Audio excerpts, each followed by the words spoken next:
ណៃបងហ្នឹងហើយសួស្តីអ្នកទាំងគ្នាថ្ងៃនេះយើ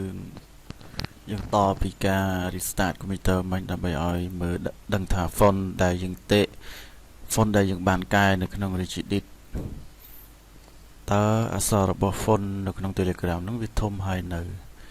បាទនេះជាក់ស្ដែងយើងមើលបាទនេះធំមកល្មមដែលអាចយើងកែបានដែលយើងប្រើបានអូខេអញ្ចឹងយើងនឹងចប់ត្រឹមតែប៉ុណ្្នឹងអញ្ចឹង